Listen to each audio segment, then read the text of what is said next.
जय हिंद। आप देख रहे हैं राष्ट्रनीति।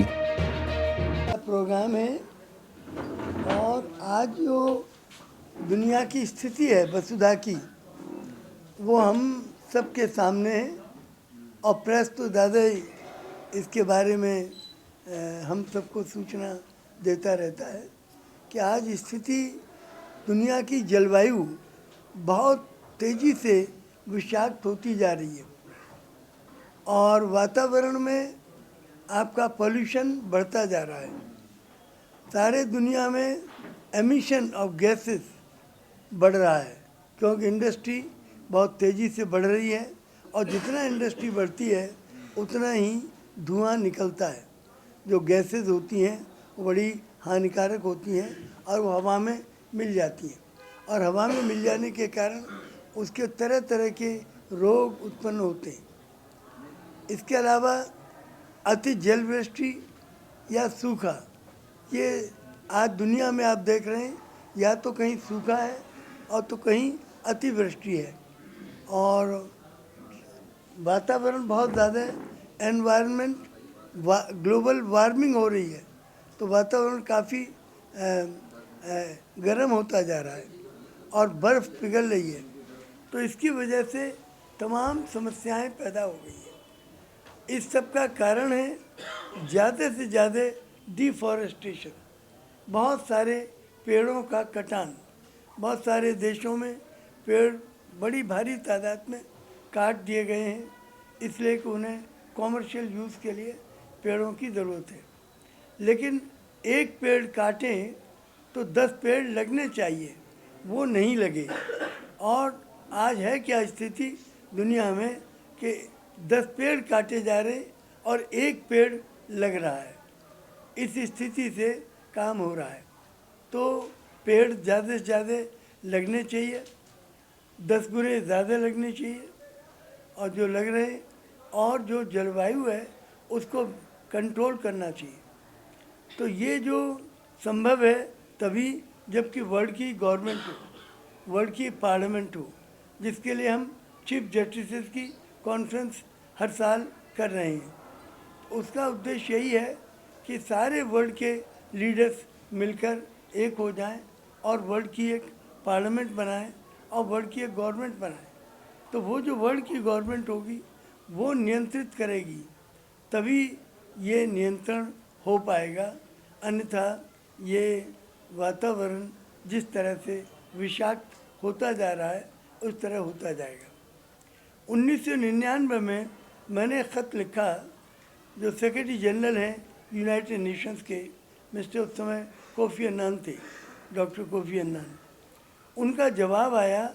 उसमें जवाब में उन्होंने लिखा कि we at United Nations can do nothing alone, our strength is the strength of our member states when they agree to act together.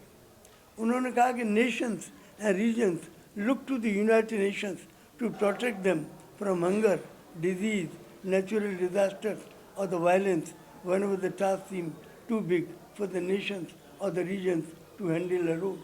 But we at United Nations can do nothing alone either. Our strength is the strength of our member states when they agree to act together. Then he wrote कि in the year 2000, ये 99 में मेरे पास 11 अक्टूबर को उनका जवाब आता है।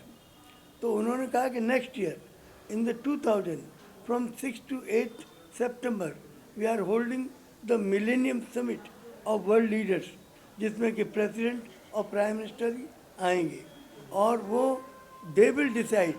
तो it is up to you the people of the United Nation to make sure your leaders come to New York for the Millennium Summit, thoroughly resolved to take decisions which could lead to a better life for all of us and for our children of the world.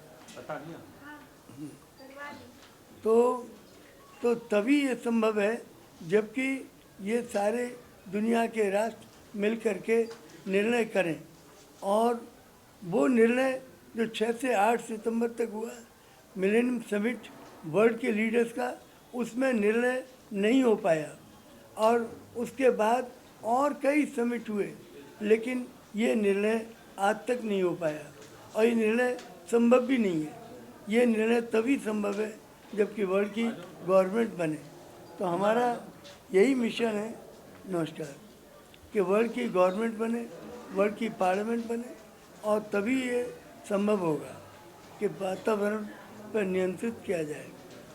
तो यही हमारा है, यही हमारी कोशिश है कि वातावरण को नियंत्रित किया जाए। का इलेक्ट्रिसिटी बिल काफी कम हो गया है, कितना कम हो गया है और क्या दिखाया पानी की समस्या आपने बताई कि पानी की कमी होती जा रही है और पानी बहुत पोर्टेबल वाटर, पीने वाला पानी इतना कम होता जा रहा है। कभी बोतलों में मिल रहा है, ये बोतल में भी पानी मिलना मुश्किल हो जाएगा, इतना दिक्कतें हो जाएंगी। तो इसलिए पर्यावरण की रक्षा बहुत ज़रूरी है।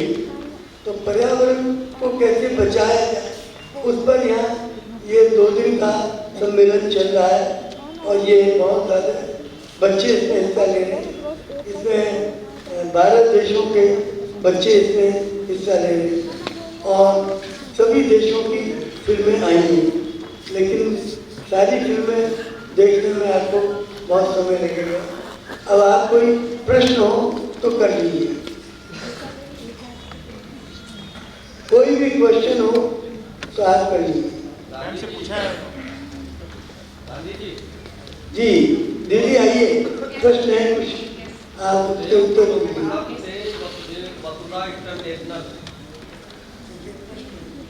मैं आपके प्रश्न का जवाब दे दूं। जूम का जो ईयरली एनुअल इलेक्ट्रिसिटी बिल था, जो एक स्टडी के मुताबिक हमें पता चला था कि कुछ 8.25 लाख के आसपास था, वो सोलर पैनल इंस्टॉल करने की वजह से काफ़ी नीचे आया है। एग्जैक्ट फिगर मैं भी आपको नहीं बता पाऊंगी, वो फिल्म नहीं बता पाएंगे आपको, बट ये इट हैज़ कम डाउन। तो कहने का मतलब ये कि जू को एक वो बनाया उन्होंने अपना कि कह सकते हैं मॉडल, कि जू के मॉडल को फॉलो करिए। और जैसे जू ने ये एक मैसेज दिया है कि अगर यहाँ पर ये काम एक पब्लिक प्रॉपर्टी में एक सोलर पैनल लगा के हम इतना पैसा बचा सकते हैं, तो आप घरों में सोचिए आप लगा के आप कितना पैसा साल भर में बचा सकते हैं। वो मैसेज उस ऊर्जा की फिल्म से आया है जो अवार्ड जीता है इस फिल्म में। तो ये चीज़ है। तो सबने एक एक टॉपिक अपने अपनी कम्युनिटी में, एक बहुत ही अच्छी फिल्म आई थी किसुमो कीनिया से वाटर हाइसिंथ के ऊपर एक फिल्म आई थी जिसे हम नागफनी कहते हैं, जो यहाँ गोमती नदी में नागफनी आपने देखा होगा चारों तरफ फैली होती है। तो एक साइंस का फिनोमेनन होता है जिसे कहते हैं यूट्रिफिकेशन। तो यूट्रिफिकेशन क्या होता है कि जब ये पूरी नदी के किनारे ये जो नागफनी के पौधे फैल जाते हैं तो ऑक्सीजन पानी के अंदर नहीं जाता है, जिससे कि क्या होता है जो जीव जंतु पानी के अंदर रह रहे हैं वो उनको बहुत क्षति पहुँचती है। पानी गंदा रहता है, पानी साफ नहीं होता है। तो इस नागफनी के पौधों को, जो लेक विक्टोरिया जो दुनिया की सबसे second largest fresh water lake है, वहाँ के जो किसुमो कीनिया के जो बच्चे हैं, वहाँ पर एक स्कूल है जिसने हमें ये एंट्री भेजी है, किसुमो सीनियर एकेडमी स्कूल ने एंट्री भेजी है हमें।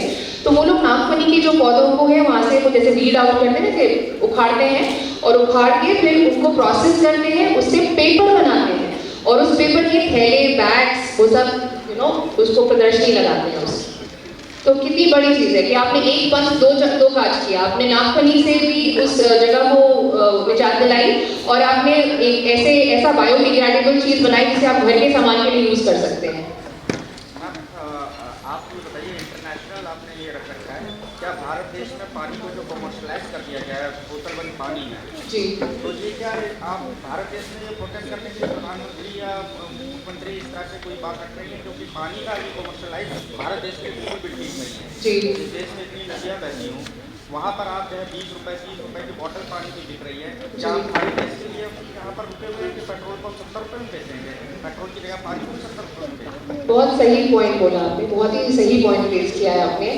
अगर मैं अपने पर्सनल पॉइंट ऑफ व्यू से बोलूँ तो मैं उस बात का जवाब दे सकती हूँ, लेकिन क्योंकि मुझे इसे वसुधा से लिंक करना है, क्योंकि मैं यहाँ वसुधा रिप्रेजेंट करने के लिए, हाँ, तो मैं एग्जैक्टली तो जो हमारी टीम्स हैं, अभी जैसे आपने जो मुझे टॉपिक बताया ये मेरे लिए एक सिनॉप्सिस का टॉपिक बनता है। अगर मैं वसुधा के पास से जाऊँ तो मेरे पास जो टीम रजिस्टर करती है मैं उन्हें ये टॉपिक दे सकती हूँ कि ये आपका टॉपिक फॉर स्टडी है। कमर्शलाइजेशन ऑफ वाटर, है ना, कमर्शलाइजेशन ऑफ वाटर बॉटल्स, इस टॉपिक पर आप स्टडी करिए, रिसर्च करिए, कितना पैसा साल भर में खर्च होता है या कितना इकोनॉमी को नुकसान होता है इससे। तो वो they will do the research, they will make the film और वो हमारे पास लेके आएंगे, वो फिर हम सबको एज एन अवेयरनेस दिखाएंगे।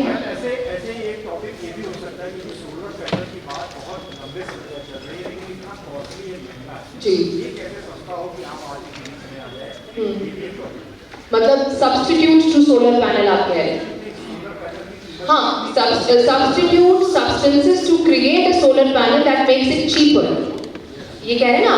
तो very right. So now when we go on with Vasudhara to the senior children, अभी तो यहाँ पर छोटे बच्चे आए थे, मुझे पहले साल हुआ था, तो अब उन्हें समझ आया है कि हमें करना क्या है। तो जो हमारे सीनियर बच्चे आएंगे, इसमें 11th 12th के भी बच्चे आएंगे, उनको हम ये टॉपिक्स देंगे जो आपने बताया, बहुत ही अच्छा सजेशन है। Substitute material to solar panels at a cheaper